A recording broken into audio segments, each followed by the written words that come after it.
Hello, everyone. I'm Jim Garrison. I want to welcome you to this session of Humanity Rising. I want to bring everyone up to speed today because there's been very dramatic developments over the last few hours on the UAP Disclosure Act, which we've been following, as you all know, very closely here at Humanity Rising.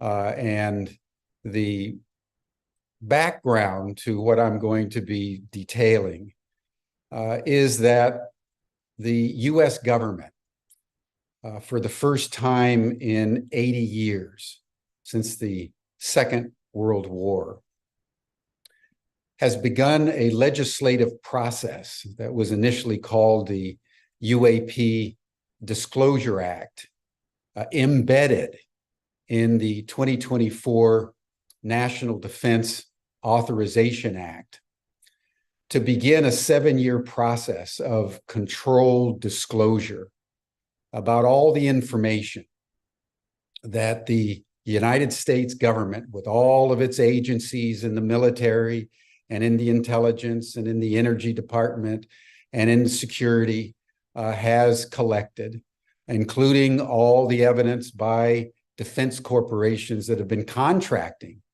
with the US government to engage in reverse engineering, all that pertains to unidentified flying objects, UFOs, which are now called UAPs, unidentified anomalous phenomena. It's been an extraordinary development. It's arguably, as I've said, the most important piece of legislation in human history, because it is bringing to global attention simultaneously the reality with incontrovertible evidence that we are not alone, that extraterrestrial beings have been present on planet Earth for some time. There's been contact and communication, and there is the evidence that will now be forthcoming by the US government to demonstrate that. And so the movement of people worldwide that have been tracking this information have now come into a focus on what is happening here in Washington, D.C., where I actually am today, working as the director of the Washington office of the New Paradigm Institute, which is focused on UAP disclosure. We were all very optimistic, as I reported over the last several months, about the prospects of this bill, because it was legislated both in the Senate and in the House by a bipartisan group of both progressive Democrats and right-wing Republicans who were committed to transparency. And then 2 weeks ago, over the Thanksgiving holiday, the empire struck back. And Mitch McConnell, the Senate minority leader, and the new Speaker of the House, Mike Johnson, joined with the House Chairman of the Armed Services Committee, Mike Rogers, and the Chairman of the House Intelligence Committee, Mike Turner, to try to stop the bill and to try to get the bill eliminated entirely from the NDAA. And so we began to feverishly lobby everyone that we could think of, along with many, many other organizations and people that have been involved in the UFO disclosure movement. And we were able to withstand that attack to completely eliminate the UAP Disclosure Act from the NDAA. And over the last couple of days, the Senate has been in closed-door deliberations about the UAP Disclosure Act. And what was released over the last several hours is the following. The term UAP Disclosure Act has been eliminated. And instead, the section that pertains, section 1841 to 1843 of the NDAA, talks about unidentified anomalous phenomena disclosure. It identifies the National Archives of the US government as the recipient and organizer of all the information that now needs to be turned over to the National Archives, and what they're calling a UAP records office for distribution into the public domain.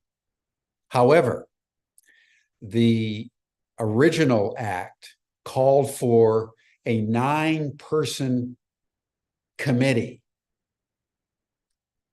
nominated by the president, confirmed by the Senate, to have oversight over that disclosure process, meaning both the receipt of the information from US agencies and contracting corporations, and then the process of disclosure into the public.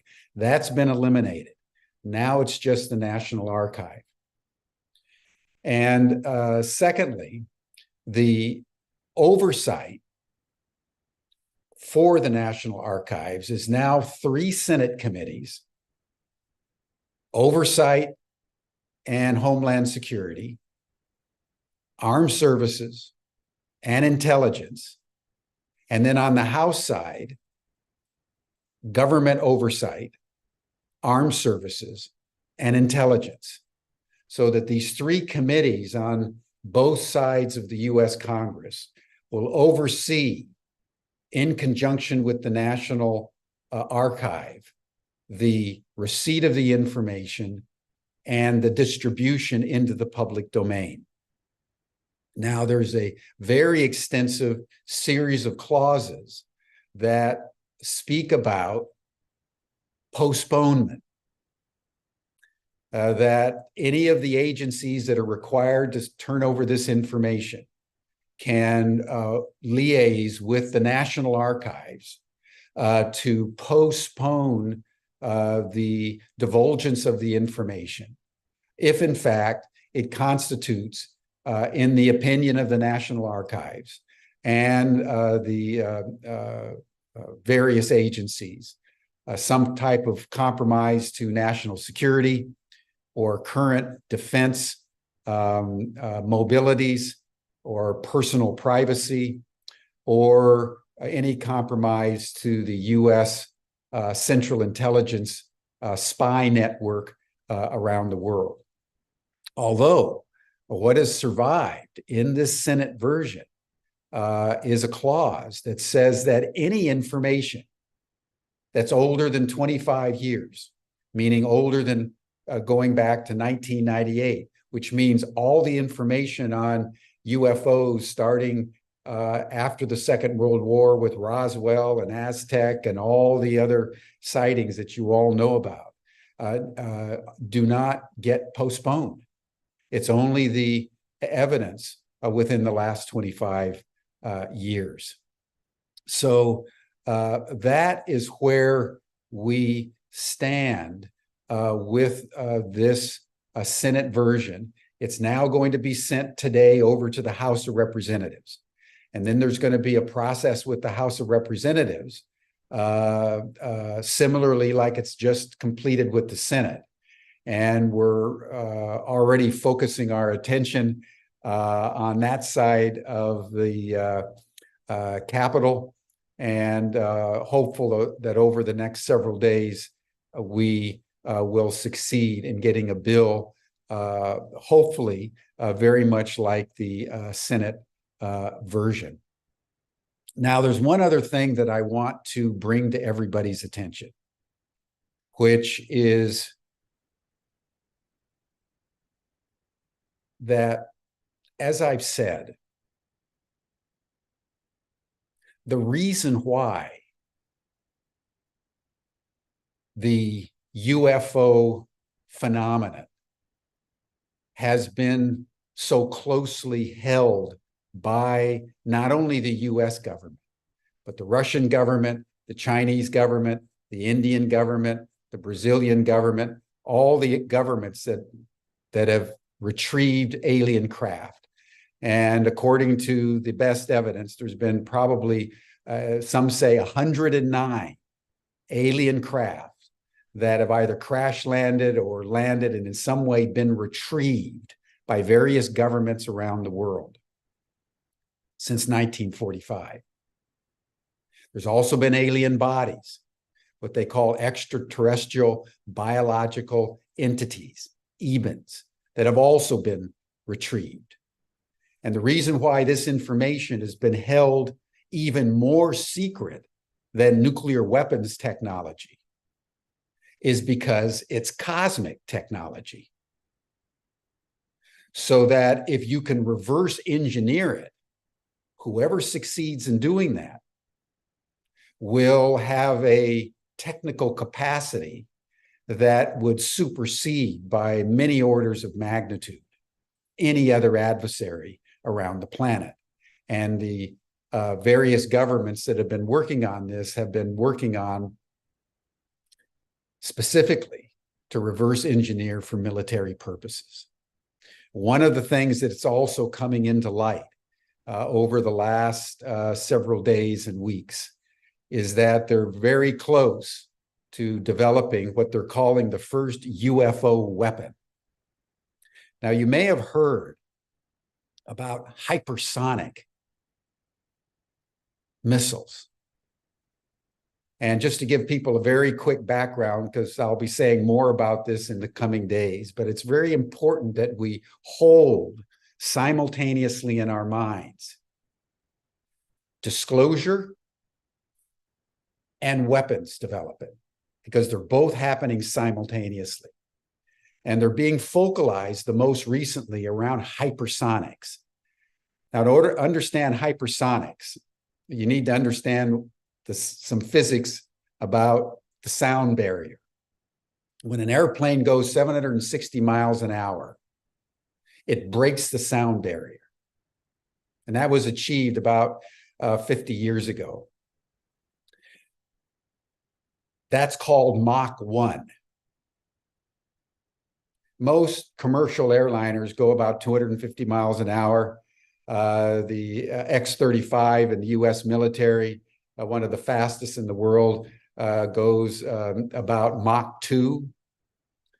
They have now, using UFO technology, developed hypersonic. Hypersonic refers to any object moving faster than Mach 5. That's 5 times the sound barrier. They've now developed hypersonic missiles that travel at Mach 25. That's 30 times faster than a civilian airliner. It's 15 times faster than the fastest aircraft today, because they've cracked gravity and they've been able to begin to figure out what the extraterrestrials have used for their craft that can go faster than the speed of light and move interdimensionally. They do it by breaking through gravity and then using gravity sort of like a slingshot.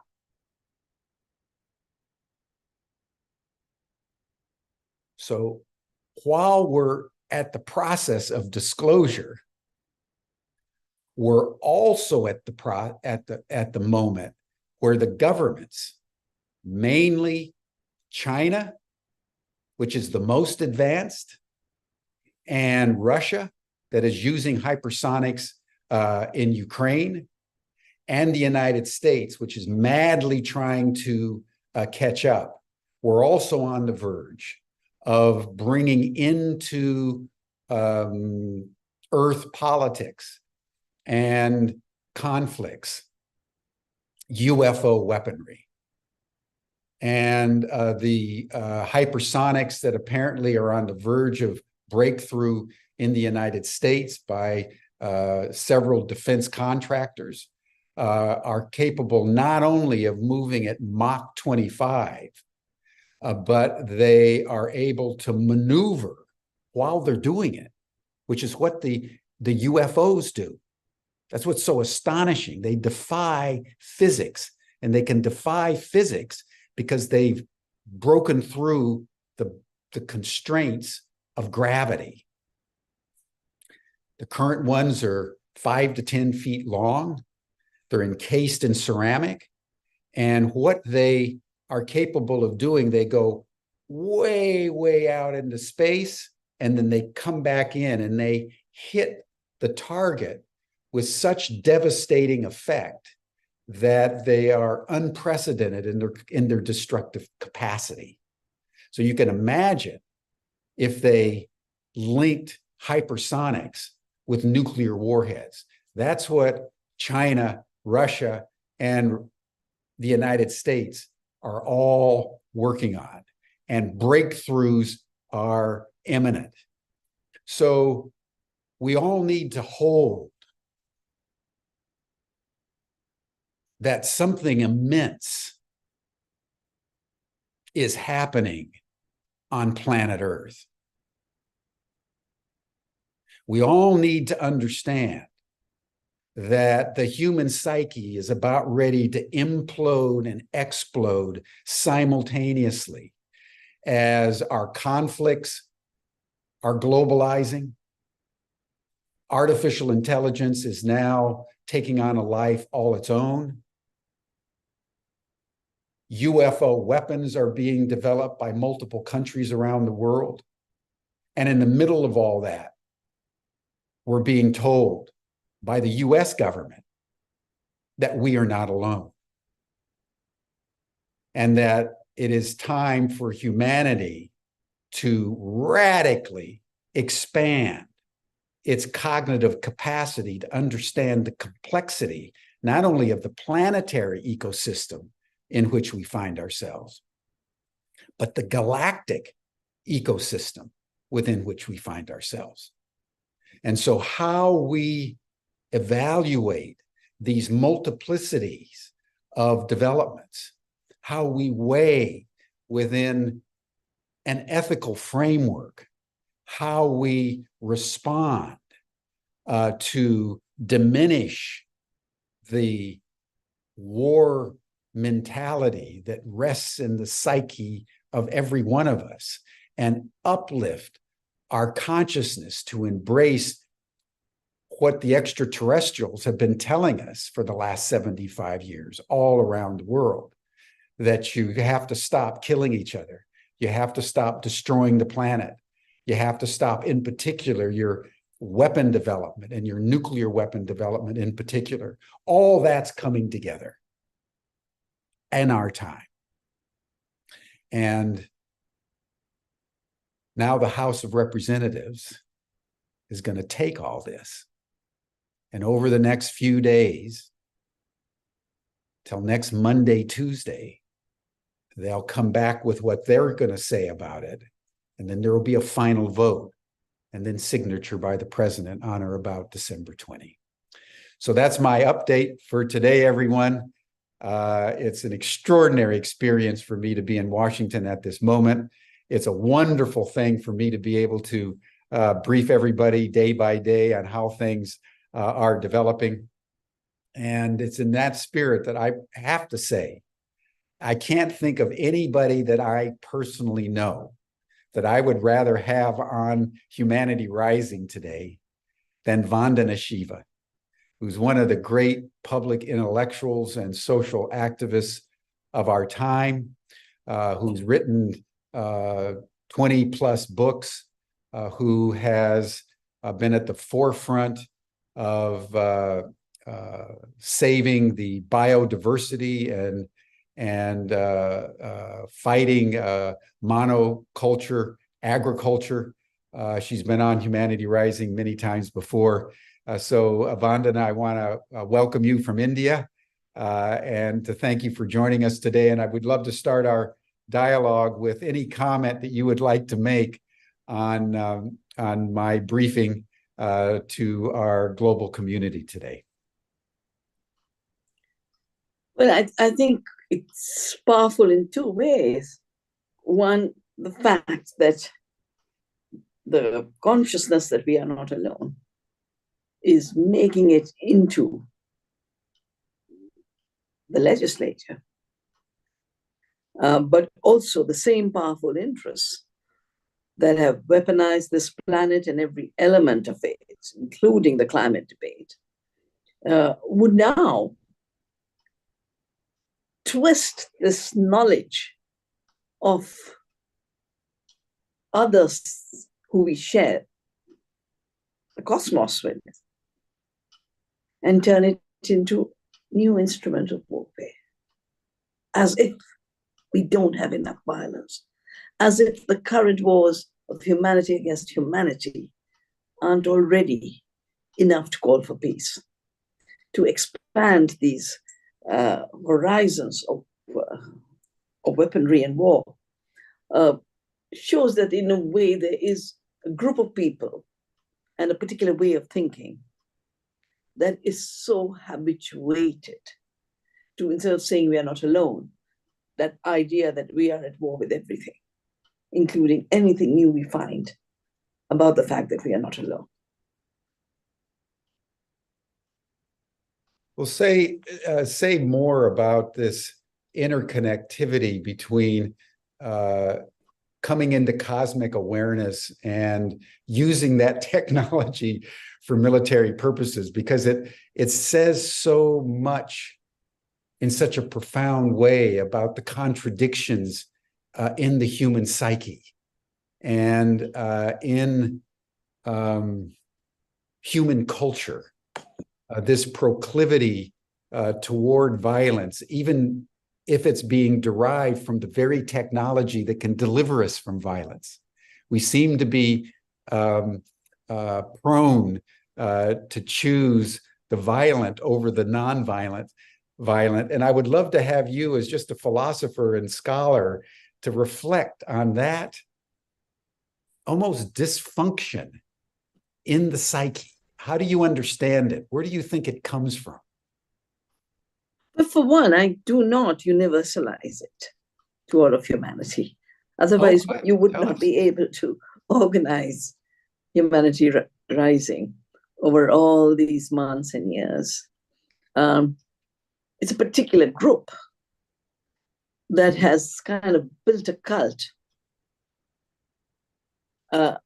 around seeking security from the grounds of insecurity. Because every awareness that we are part of a larger Earth family or part of a larger cosmic family should lead to the awareness of a deeper relationship of peace.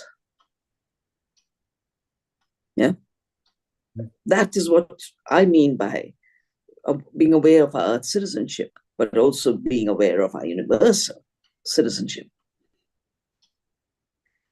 But it is the basic insecurity that comes from a strange way of thinking of ourselves in the world. That if there's anyone else, they're a threat to me. You know, these phrases were used so often, you know. You have to be with us or like me. Otherwise, you have to be exterminated. And that applied to the way we've treated insects and the way we've treated birds and the way we've treated plants. You know, talking about plants, I mean, Roundup is really telling the plants you don't deserve to exist. I now know enough about you as plants to destroy the sticky-mate pathway that allows you, your metabolism, to live and disrupt it. So knowledge is, when, you know, Bacon had talked about knowledge as power. And I think what we are witnessing is knowledge from a strange sense of lack of power if you don't have total power. That shared distributed power Mhm. is taking something from you. Mhm. And other beings, other species, other cultures, other religions are a threat to your existence.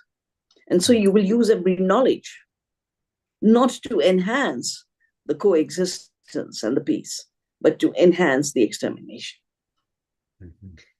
So it comes from the way we locate ourselves in relationship to the universe, in relationship to the earth, in relationship to others we share this universe with.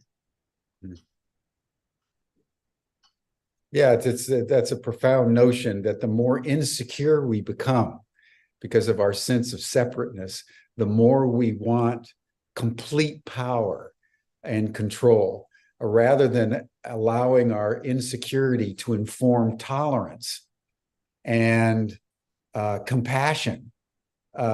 We tend out of our fears to go the other way. I mean, you see this, for example, in what's going on in Gaza, and would love to have your comment on the events there as I'm just thinking about the theme that you're striking of the relationship between insecurity and the perceived need for total power. How are you understanding what's going on in the Middle East right now? It's the same thinking is I should have total power, including all the land and all the resources of this place. And your existence is a threat to me. But tragically, because I was on the Russell Commission on Palestine, I was a jury on the Russell Commission. And I had the possibility to listen to witnesses. Tell us more about that.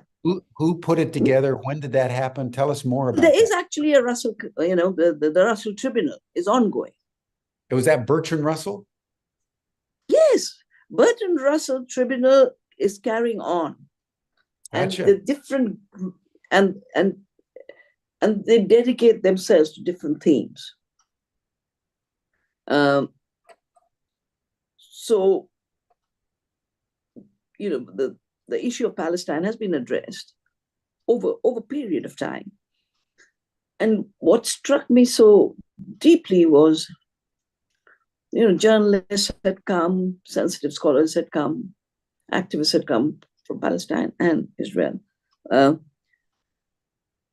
they played, they played the kind of speeches that are given, the kind of sermons that are given in the synagogue. And what really struck me was the sermon in the synagogue which said, Hitler had it right. He just got the people wrong. So it's actually taking your oppressor as your model of identity and meaning and security.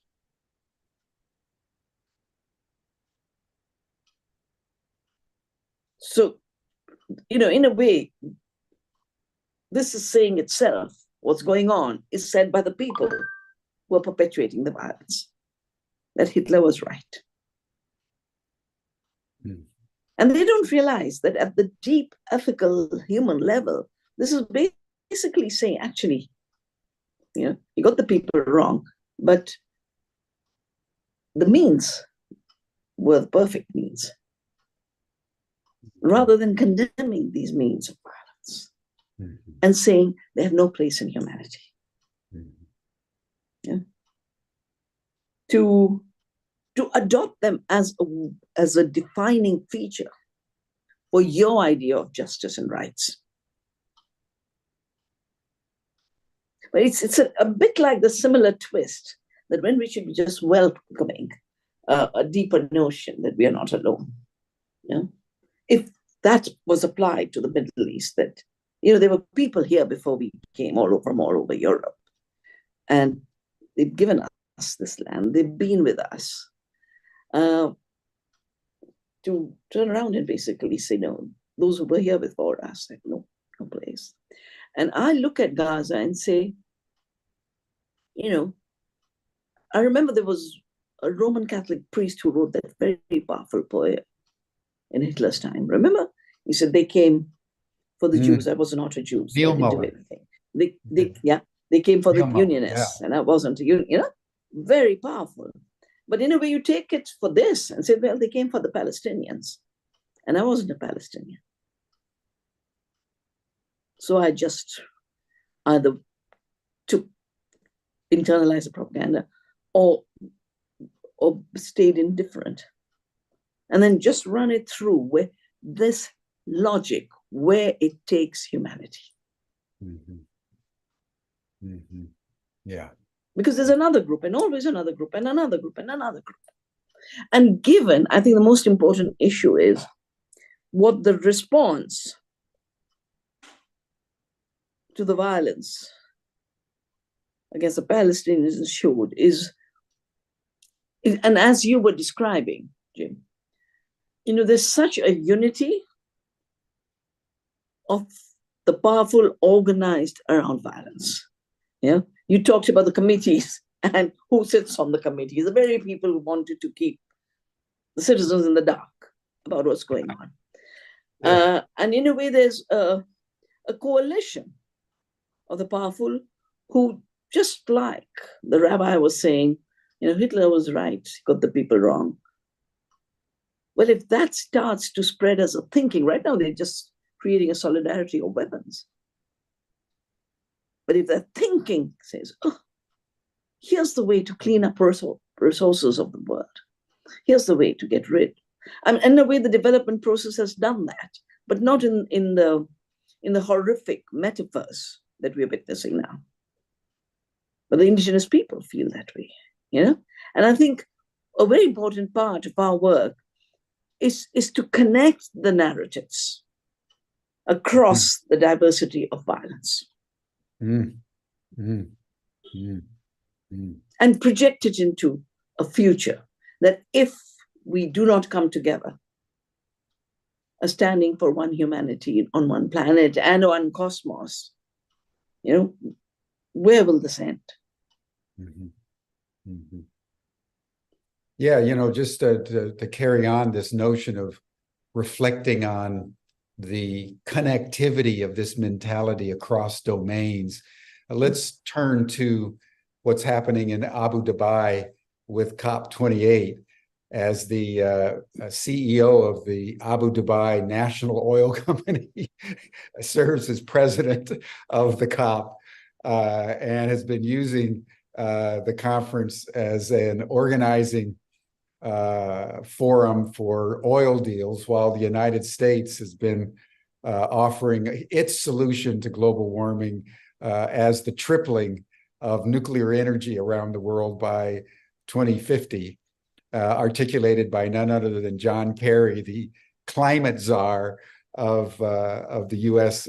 government. So speak to us about, your reflections, Vandana, as a lifelong environmental activist, sort of your assessment of what's going on there. And because it's in that area of global warming and climate change that we find this same mentality.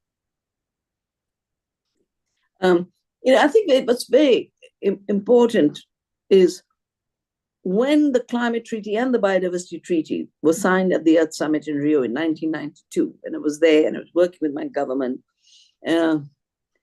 the three things stand out in my mind and memory at that time. Lawrence Summers, who used to be the chief economist, I think, of the World Bank, he said there isn't enough pollution in the South. And we need to create more equality pollution. And it just makes more economic sense, because when we send more pollution to other countries, when they fall sick, it's cheaper. And when they die, their life is less value. So the economics is better. And I remember my minister used the phrase, we will not accept this arithmetic of genocide. For me, always, my ecological consciousness and my ecological activism has been guided the fact that we are part of a living earth. And I've always seen the climate disruption. I've never used the word climate change because there's too much, either too easy denial or too much complacency, either way. Because what So we you are use witnessing climate is not one disruption. linear, predictable change, exactly. and exactly. just one parameter. What we are witnessing is a disruption of a metabolism. If you see Gaia as living, then the disruption is basically a metabolic disorder. Good point. And just like metabolic disorders are overtaking humanity and the epidemic and pandemic of chronic diseases, is showing, each of them looks different. But at the root of it, they're the same metabolic disorder. And the same, in fact, is the case for all the ecological aspects of biodiversity erosion, climate havoc, destruction of water. They're all symptoms of the metabolic disorder, which is the disruption of our relationship with the earth and a forgetting that we are part of the earth and that the earth is living. These simple, basic, simple realities have been forgotten. Now, from the time at the Earth Summit, where these treaties were seen very often, together, because one is the biosphere and the other is the atmosphere that the biosphere regulates. And they should have always been seen together, but kind of the parameters change, groups, they changed. The biotech industry started to disrupt the biodiversity convention. The oil industry initially started to disrupt the discussions on climate. But the original aim of the climate treaty was legally binding emissions reduction. It was international law. And the polluters who were polluting are the ones on whom it applied. That's why they were the polluting countries, the rich countries, who even today 1% is responsible for 2/3 of the emissions of the world, or equal to 2/3 of humanity. We're talking about an amazing unequal issue. And, I think they said last year 600 private jets flew in. This time it was 1,200 private jets. And they're the ones who come with all their solutions. Two things have happened since Rio. First is, most people are not aware that at Copenhagen at the Earth Summit, at the Climate Summit, the legally binding treaty was dismantled, not by the negotiators, but by President Obama. Yes. He walked in and collected a few people and then had a press call. He didn't even go in to negotiate, like he gave no respect to the other countries. And he announced, we have now decided we're going to have voluntary commitments. We're not going to have legally binding. Then he walked off. So Evo Morales, who was the president of Bolivia, he said, we were here to defend the rights of Mother Earth, not the rights of the polluters. And so I will carry on. And then he got some of us together to do the Declaration on the Rights of Mother Earth, very important document. Well, after that was Paris. And people's memory has been so erased. People think climate decisions began in Paris. If you look at people, the normal thing that's talked about is, the climate commitments of Paris. The climate, the UNFCCC that was born in Paris. So that is one big issue. But what Paris did, so if Copenhagen dismantled the legally binding structure, Paris institutionalized the external structures that corporations were and billionaires were writing. And I witnessed for the first time heads of state totally turn into midgets in front of the billionaires. Bill Gates was on the stage telling them, we will now engineer. I mean, what you were describing in terms of the weaponizing of all the sophisticated technologies. We come to know about climate change. What does Bill Gates propose? We must now totally engineer the weather, geoengineering, put pollution into the atmosphere and get the sun out as if the sun was the problem, not the pollution. Just think, Here's the sun that gives us the blessings of life. And he says, block out the sun with more pollution to increase the roots of the problem, which is pollution. And what I have witnessed, I've just come back yesterday from Dubai, is you've noticed. You were there. Yes, I was there. Oh, tell us. Yeah, so I'm supposed to still be there till the 10th, which is the day on food and agriculture, which is the big issue. Now, in Copenhagen, I'd written the book called Soil Not Oil, because I said they keep leaving out agriculture and they keep leaving out the earth as a solution.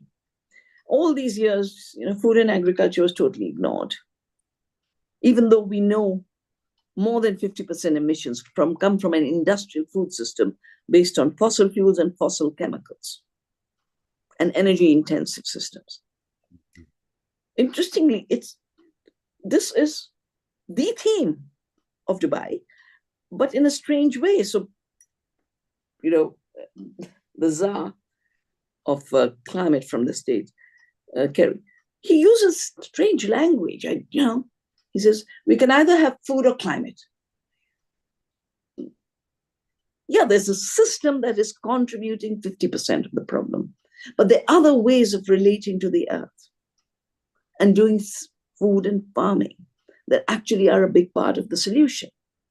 And by mixing up two totally different systems ecologically, socially, economically, what we are really seeing a tendency towards is, again, invisibilizing nature and invisibilizing farmers and invisibilizing food systems that have fed humanity over centuries and are still feeding humanity. 80% food comes from small farms.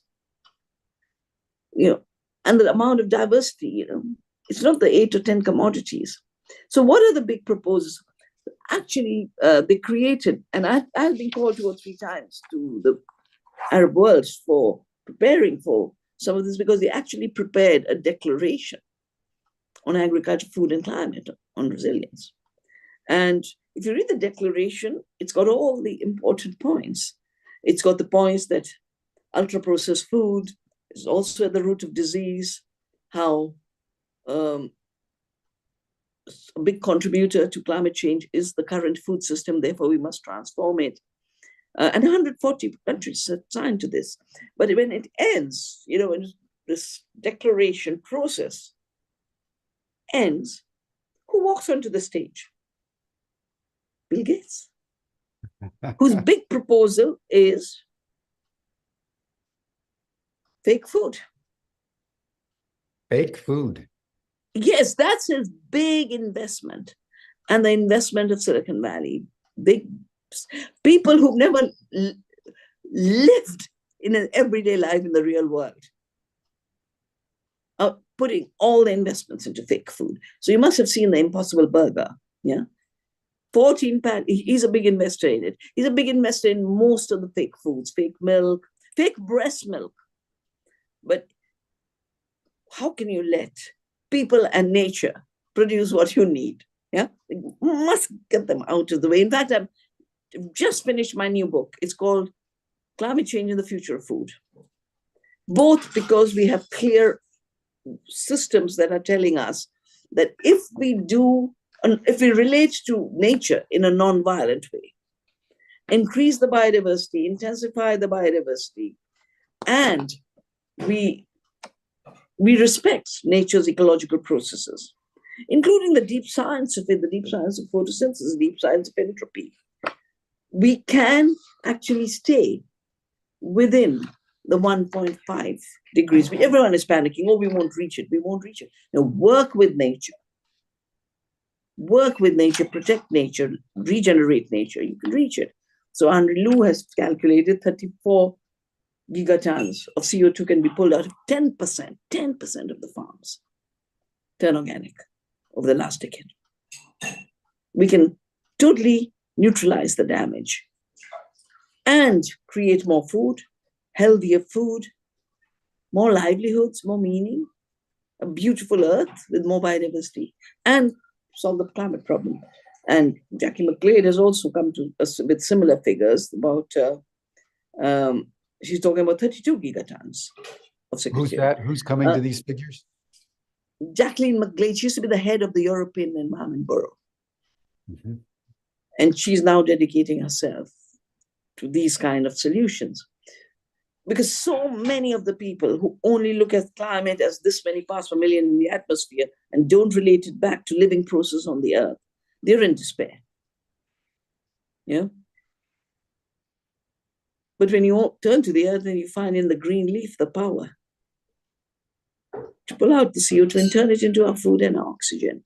You don't turn into despair. You turn into, so what's my work? And earth care is our work. We need to do just one thing, care for the earth. Mm-hmm. And since the earth is living, when we stop the harm, she's amazing to do all the work that she does over evolutionary time. She brought the temperature down from 290 degrees to 13 degrees. Carbon dioxide down from 98% to 0.03%. Look at that power. And if we work with that power, which means more biodiversity, more photosynthesis, more coexistence, we are not alone. So the same principle that applies to the UFO issue, we are not alone, applies exactly to the planetary issue. We can only solve the climate problem by realizing we are not alone, working with the mycorrhizal fungi, which is holding 1/3 of the emissions. This little fungi that you can't see with your eyes. The plants, the soil. Yeah. But our work is care. And our work is respect for the living earth. Because too much of our science and epistemology has been guided with the earth is dead. Just raw material. Just raw material. And to the extent we keep you, or worse, that only we have the intelligence to have technology. It's so narrow-minded because anywhere where there's transformation, there's a technology. In my view, the miraculous technology that will solve this problem is photosynthesis, nature's technology. Yeah. We need to stop thinking that only the powerful have minds and intelligence, only they have technologies, only they do innovation. Because this whole talk about future food financing, future food financing will be the same as what has supported humanity for 10,000 years of farming. Diversity, decentralization, sovereignty, care, solidarity, to know that everyone has a right to food and food rights must be respected. But we talk of innovation as if it's only what's done to extract. And in fact, just before I joined you, Jim, I've been working on seeds for all of these decades because I did not accept that seed is an invention of Monsanto. The big speech that Bill Gates gave is how 160 new crops he has invented, and they're the climate solution. No, you don't invent a plant. You take an existing plant and you breed it new. But the traits come from what the farmers bred and what nature gave you. And what he's talking about is really the big commons of the seed. That is the consultative group or international agriculture. These are the 25 seed banks all over the world on rice in Philippines and the potatoes in Peru. But these are scattered around the world. And he has become the biggest funder and controller of this. Yeah, he has enclosed the seeds of the world. And I call him today's pirate, because how does he become wealthy? He takes what's the common and it's done by someone else and puts his patent. I invented it. And ever since Paris, he's been trying to monopolize the climate debate with false solution. In fact, I wrote my book, Oneness versus 1%, by watching what he was doing in Paris. And I've just pulled my text out again to add the final section on what's happening in Dubai now, because he's all over the place. Extraordinary. You're making such a profound observation at two levels, Vandana. Number one, that even though as we're not alone as we look up and out, we're not alone as we look down and around the earth, that we're just one little speck in a cosmic web, galactically and microscopically.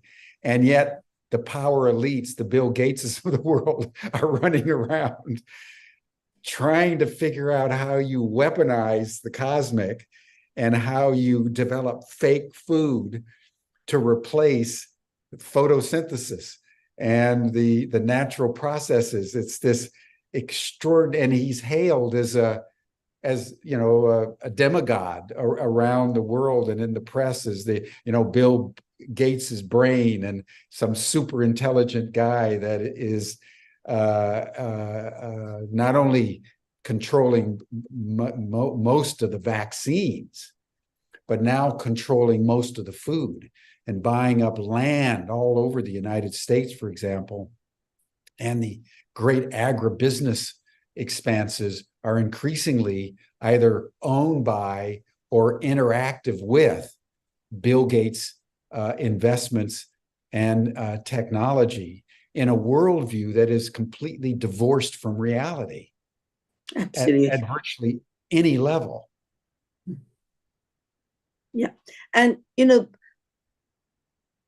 what's becoming very clear is, the earth is living, we are living, food is what connects us.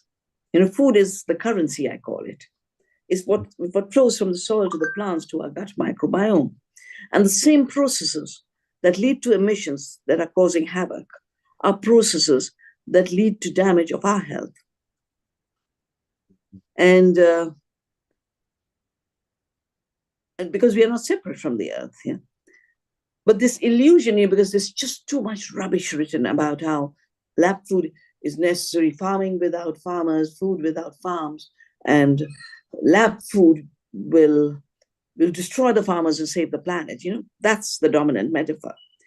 Oh, and why is it so wrong? Because first it assumes that farming has always been like war, which it only is become after Hitler's time. Again, this is what connects us to Gaza.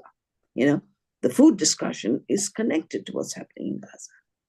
Because connecting it all is a very, very violent mode of creating a militarized thinking and creating instruments of killing.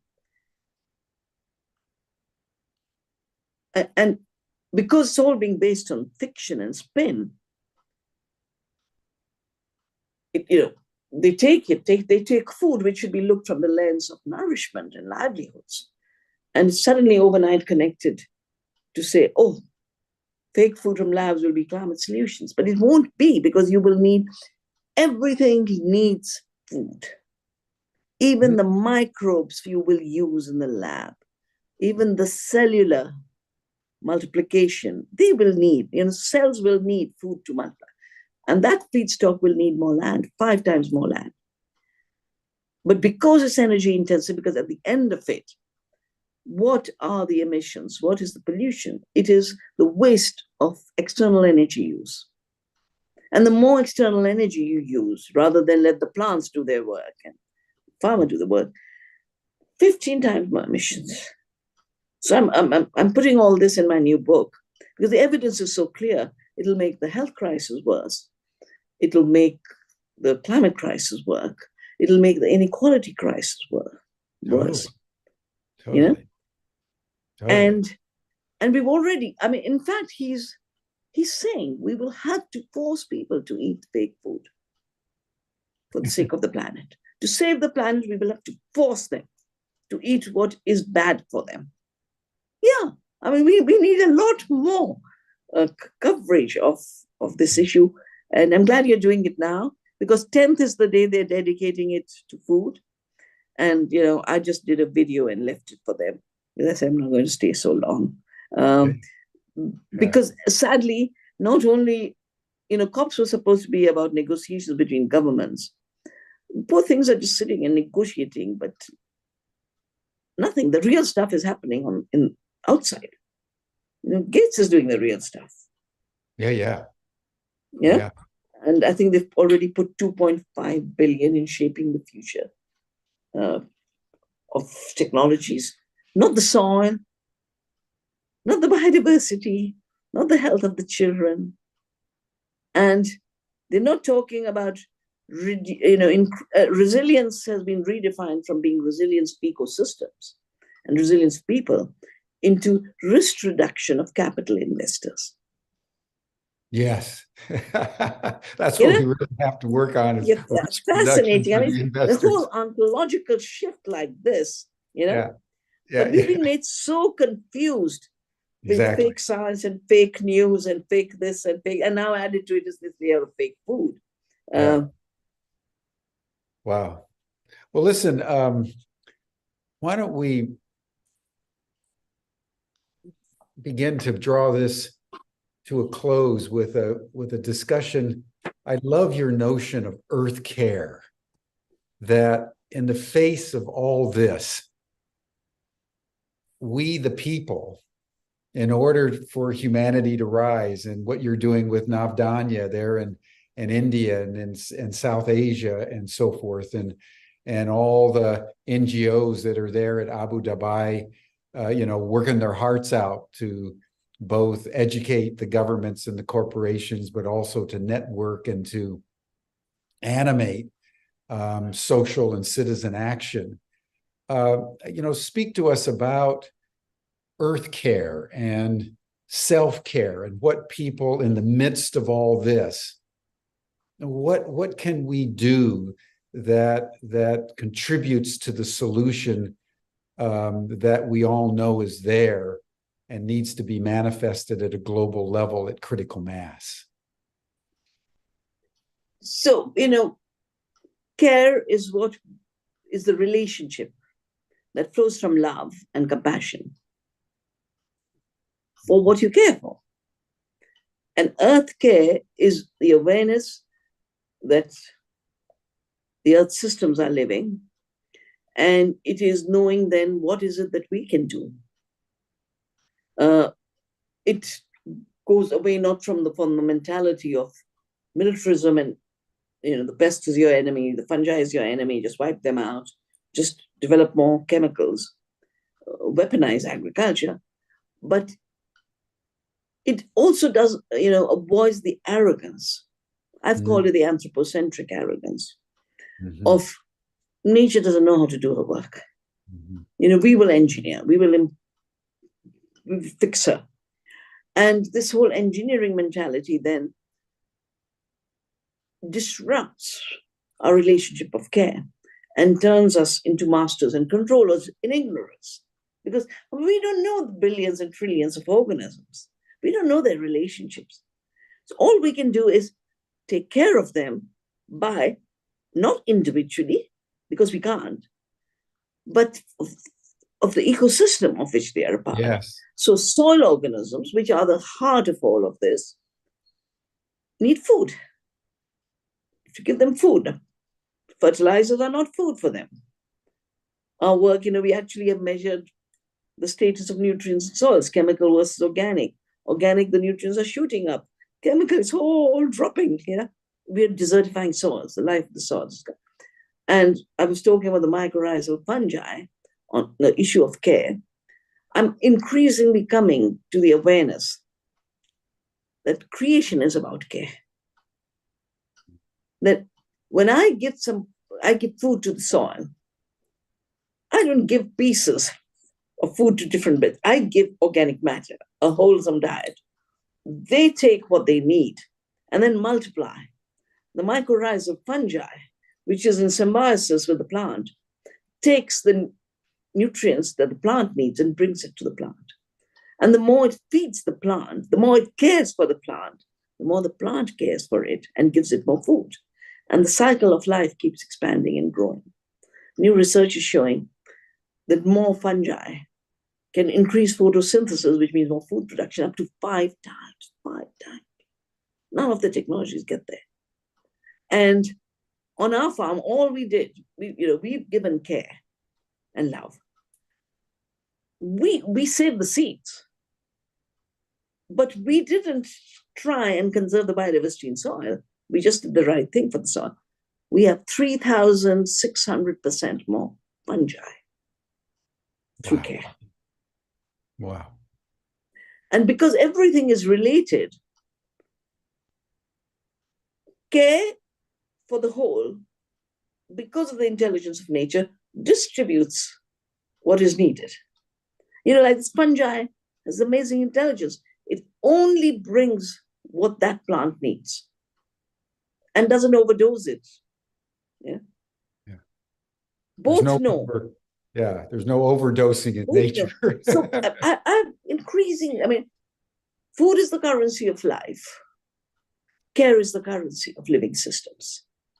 And if we could learn from nature how to create a world of peace and prosperity and abundance, all the challenges we face, including what looks big like climate change, we solve it by turning to really the soil of which we are a part. Soil is also being celebrated. And I was invited to give a talk on the World Soil Day, which was 5th. And the word humanity rising, is derived from the word humus, which is the Latin word for soil. So we are human because we are soil. Yeah, out of the dust you were born, out of the dust. Exactly. Yes. Yeah. And all this is then again pointing to shedding anthropocentric arrogance, both in terms of relationship to the other beings we share this planet with, as well as other beings we share the universe with. This very narrow way of looking at the world, where we reduce it to our species, but then the powerful of our species. That only the brutal, only the violent, only the dominant, only the greedy, they are fully human. The rest are just their objects to be manipulated. So, on the one hand, all this converging at this point is also an invitation to us to redefine our understanding of who we are, why we are here, and how we relate to the rest of creation. Yeah. Thank you, Vandana. Thank you so much. I love this notion that food is the currency of life and care is the currency of living systems. That's beautiful. That's beautiful. What a precious being you are. What a treasure you are. I just want to acknowledge the integrity of your spirit and the extraordinary capacity to articulate the truth and to draw from so many areas and domains of our ecosystem and present it in such a compassionate way. You inspire me every time, and I just want to honor you as one of the world treasures.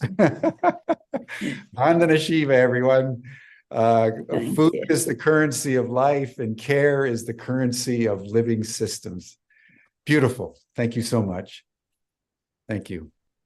Thanks. So that'll bring us to a close for today, everyone. You're all welcome to the after session chat.